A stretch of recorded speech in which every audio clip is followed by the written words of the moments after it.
بسم الله الرحمن الرحيم. In the name of Allah, the Beneficent, the Merciful. Assalamu alaikum wa rahmatullahi ta'ala wa barakatuh, brothers and sisters. Today I have another reaction video. In this video, I am going to be reacting to a sister who reverted to Islam. She's, I think, originally from Vietnam, and she lives in the United States. Let's get to the story of her reversion and go through this video together. Let's get to the video. Assalamualaikum. My name is Marwa. Today I am going to tell you about my revert story. Are you ready? Yes.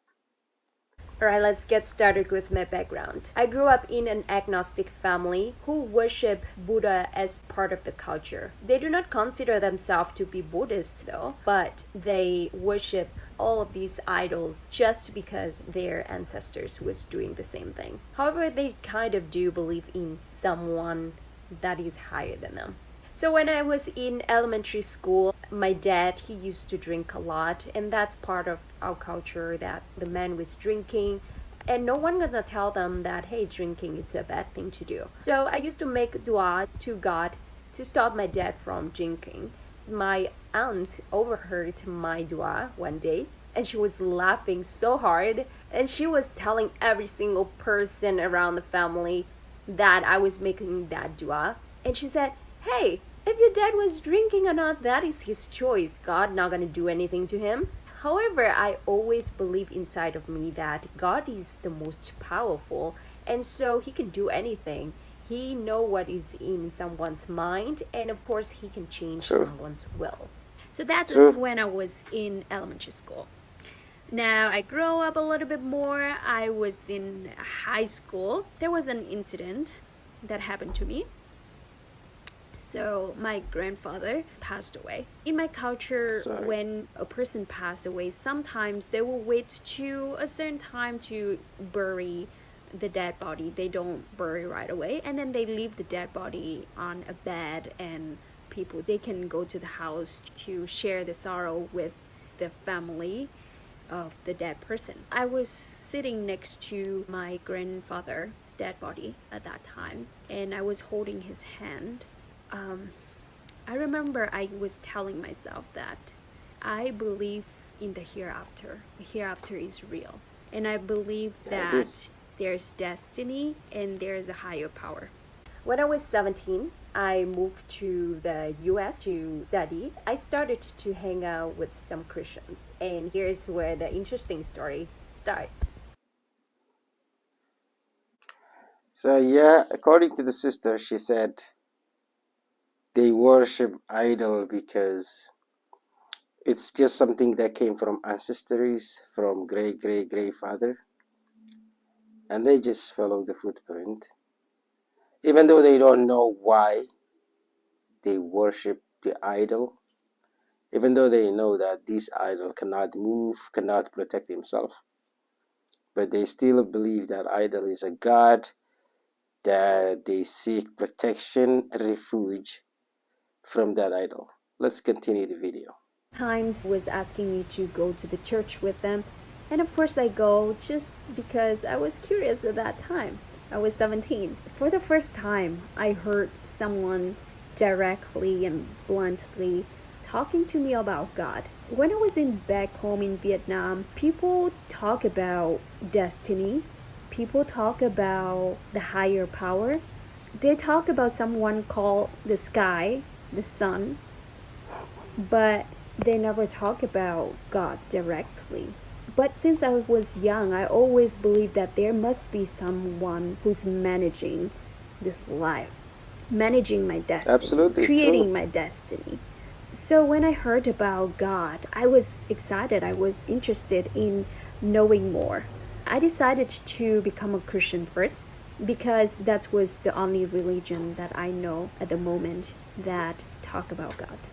All right, so my first college was in California, And after studying there for a while, I decided to transfer to a better university. The school that I applied for was University of Minnesota because they have very good program that I was majoring in. I actually did not even think that I would get accepted because it was super competitive, but I ended up being there. Alhamdulillah, whenever I thought about how smooth the process was, subhanallah, I see how Allah has made it easy for me to make a step closer to Allah. I ended up being in Minnesota at that time. Guess what? There is a huge Muslim community in Minnesota. I found out that there is a religion called Islam.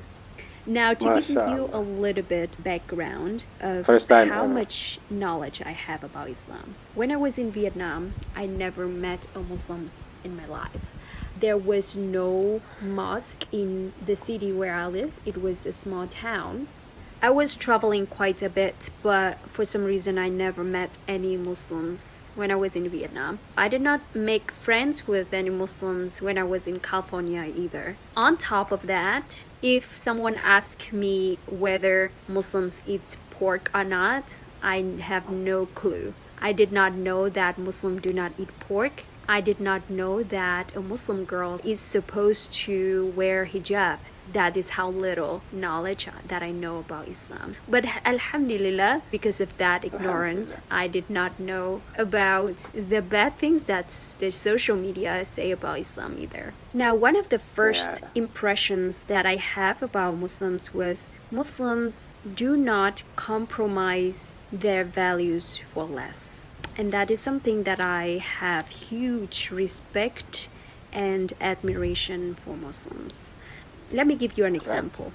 I saw a person ordering pizza. He said, "Hey, can you make the pizza clean cut?" I was like, "What do you mean by clean cut? All of the pizza are the same." But then after that, I came to know that this person just did not want to have any of the fat of the pork from pepperoni to get into his pizza. Just that small detail that make me feel that, subhanallah, a Muslim said clean cut. Really believe firmly in what something they I never practice, and they do not want to compromise that. So I was intrigued by that. I came to know that Muslims also worship God. They just did not worship Jesus. I started to see how Muslims pray their prayer, they bow down to God. And subhanallah, before I used to think that, if a person bow down to God, that person is weak. Proper way of worshiping God. When I see a person stand up and pray, and they make sujood to God, I respect that. I respect and I see that that's actually a strength of a person to consistently doing that every day. So within 6 months, I was reading and watching a lot of videos about Islam, asking a lot of questions. One day, I went to this event where they served some Vietnamese food. You know, as usual, I just pick it up and eat because that's what I growing up eating. So I picked it up and I realized that, there's some pork inside of the food. And I spit it out. And remember that I wasn't a Muslim that time. So you're not I was Muslim? like, oh my God, that's amazing. And I went home and I thought about that. I was like, you know what? That is interesting how I react to that. Maybe there's something changed in my heart. I made the dua that time.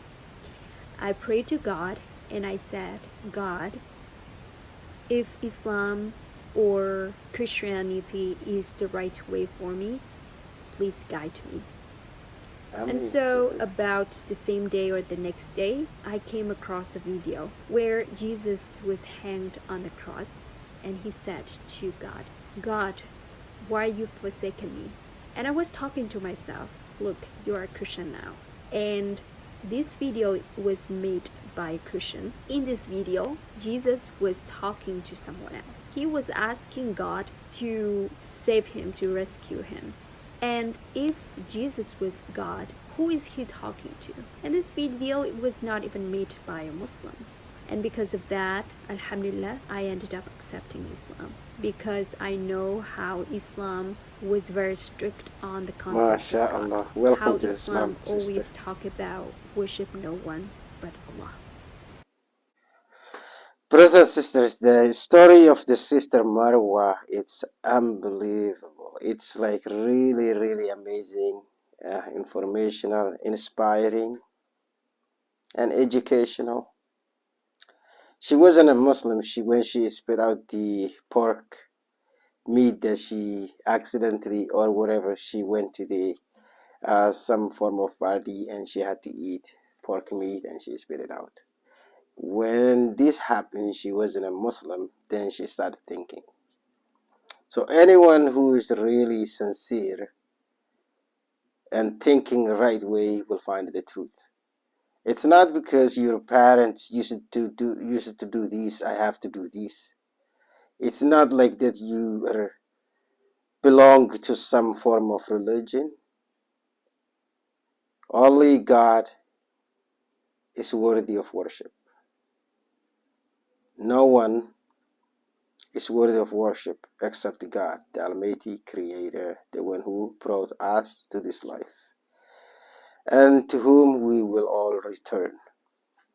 We will all gonna go back again, same way we came.